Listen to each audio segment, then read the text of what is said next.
Olá, se você investe em fundos imobiliários, você pode ter percebido que temos um desconto grande no mercado agora e algumas gestoras entregam em seus relatórios gerenciais algumas tabelas de sensibilidade, mostrando os impactos da marcação a mercado e como ela é uma oportunidade para ganhar um dinheiro extra devido ao momento de mercado, comprando FIIs com marcação abaixo, especialmente os de papel, né? Para garantir umas taxas de rendimento maior, como por exemplo IPCA mais 10%, IPCA mais 11%. Porém, nem todas as gestoras entregam esses valores já mastigados. E pode ser que seja interessante algum dos FIIs de papel que você tenha ou tenha interesse e queira saber quanto que é o retorno que pode ter nisso. O objetivo do vídeo aqui é explicar como esse cálculo é feito. É muito simples. Primeiro, vamos só passar rapidamente num conceito básico na questão de como é calculado aquele IPCA+. Quando você vê um IPCA mais 6, IPCA mais 7, da onde vem esse valor e o que ele significa. Digamos que você tem um preço de um produto, vamos colocar valores simples de calcular, R$1.000, e após um determinado período, seja ele um ano, um mês, ele sofreu uma inflação e ele subiu para R$1.050. A inflação é de 5%, né? Porque subiu R$50. É muito fácil de encontrar esse valor. Então, seria o valor do produto após a inflação, subtraído do valor original, dividido pelo valor original. Então, 5%. Vamos agora colocar um outro cenário no qual você investiu esses mesmos R$1.000 durante esse mesmo período de tempo. Após o investimento, você teve R$1.075.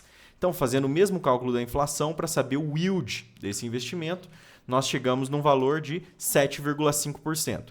Normalmente, as pessoas pensariam, especialmente quando são leigas e ainda não conhecem tão bem a parte dos juros compostos, que o índice inflação mais IPCA mais deste produto de investimento seria IPCA mais 2,5%, porque faria a subtração de 7,5 por 5. Isso está incorreto.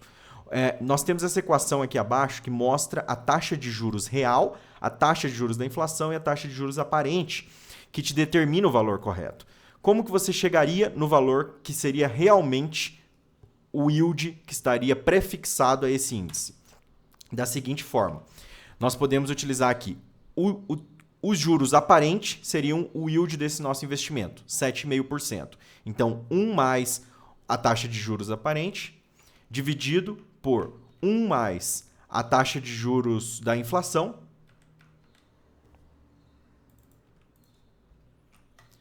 e esse 1 mais a taxa de juros real que nós temos, nós passamos o 1 para o outro lado subtraindo, e nós vamos encontrar que a taxa de juros real é 2,38%.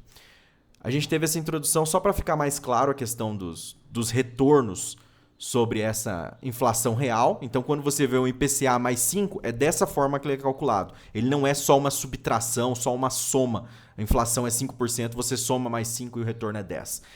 Tem toda essa questão do embasamento matemático. Então, você passaria multiplicando 1 mais inflação com 1 mais taxa de juros real e você encontraria o aparente. Ok? Com isso, nós podemos determinar que se nós tivermos um fundo imobiliário, aqui estou usando para fins ilustrativos qualquer fundo, um fundo imobiliário chamado Fund11, cujo preço dele seja de R$100. Então, esse é o preço no valor patrimonial, ok? Então, vamos utilizar um PVP aqui de 1. Então, seria ele dividido por ele próprio. Ok? Então, esse é o preço no PVP de 1. Se ele tiver uma taxa pré-fixada de IPCA mais 8%, por exemplo, qual que seria o yield anual dele? Ele é IPCA mais 8%. Então, nós precisaríamos do quê? Do valor do IPCA que nós estamos prevendo para os próximos 12 meses. Para fins didáticos, vou escolher aqui 6%, só para fins matemáticos. Quanto que seria? Lembra que nós conversamos que não é 8 mais 6. Então, ele seria 1 mais 8% vezes 1 mais esse 6% travado, ok? Menos 1. Esse será o yield anual. Nós estamos fazendo essa mesma conta aqui. E agora encontrando a taxa de juros aparente. Então, um fundo que esteja no seu valor patrimonial e que possua uma taxa prefixada de 8%, ou seja, IPCA mais 8%, em um cenário que nos próximos 12 meses é esperado um IPCA de 6%, ele teria um yield anual de 14,48%. Se o IPCA fosse de 5%, ele teria 13,4%.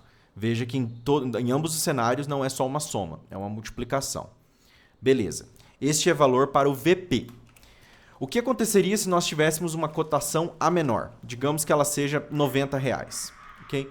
Esse aqui, o VP deste valor seria de 0,9, pois seria a cotação dividido pelo valor original. A taxa pré-fixada, nós não vamos saber imediatamente, a não ser que nós tenhamos a tabelinha direto no relatório gerencial. O que nós temos é o quê? Nós temos o valor do IPCA, certo? Então, nós temos o yield anual deste fundo. Então, nós precisamos primeiro fazer uma relação com o valor patrimonial para depois encontrar quanto que é a taxa pré-fixada. Como nós podemos fazer isso? Nós pegaremos a taxa do yield anual para o PVP normal, ok? Dividiremos pelo PVP desta cotação que nós estamos analisando, ok? Então, nós encontraremos o yield anual para essa cotação aqui, de 0,9. Porém, nós sabemos que o IPCA para os próximos 12 meses, neste nosso cenário, é fixo de 5%. Então, o que nós faremos? Nós faremos 1 mais a taxa aparente, lembrando da equação aqui, dividido por 1 mais a nossa taxa de IPCA, menos 1. E aí nós teremos a nossa taxa real para este caso. Então, o IPCA está de 9,42%. Ok? Se nós pegarmos, por exemplo, essa tabela que eu retirei de um relatório gerencial, podemos ver aqui os preços a mercado e as taxas e podemos alterar esses valores para chegar no mesmo valor que eles encontraram neste fundo. Por exemplo, 92,93 seria o valor patrimonial, ou seja, ele identifica no relatório gerencial que essa é a cota patrimonial, para um IPCA de 8,25%. Ok? Isso daria um yield de 13,66 se o IPCA fosse de 5%.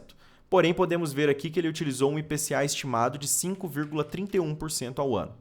No momento que nós trocamos para um IPCA de 5,31%, nós vemos que a cota de R$ 90 resultaria numa taxa pré-fixada de 8,68%, o que bate exatamente com o que está no relatório gerencial deste fundo.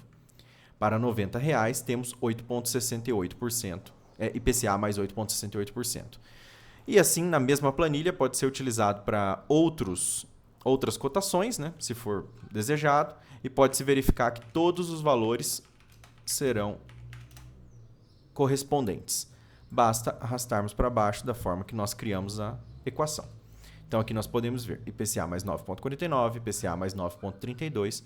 Então, espero que isso ajude, pois caso o fundo imobiliário que você invista não possua essa tabela, você pode fazer. Mais um detalhe. Caso você não saiba qual IPCA utilizar, ao invés de só chutar valores, você pode se inspirar no Boletim Focus. Ele já traz essa informação para você. O Boletim Focus pode ser acessado aqui no site do Banco Central. Ele é publicado todas as segundas-feiras e tem um botão de download aqui. No momento que você fizer o download, ele abrirá este PDF para você, que tem 2 páginas. Na primeira página, você tem os valores fechados para os próximos anos, tanto de IPCA quanto para outras variáveis de mercado, como PIB, câmbio, Selic, etc. E você pode utilizar essa segunda página, que contém a inflação para os próximos 12 meses. Então, você pode utilizar os valores aqui. Você pode verificar que o IPCA estimado está em 4,09%. Esse relatório que eu utilizei, que tem 5,31, é um relatório mais antigo. Ok? Espero que isso tenha ajudado. Valeu, pessoal!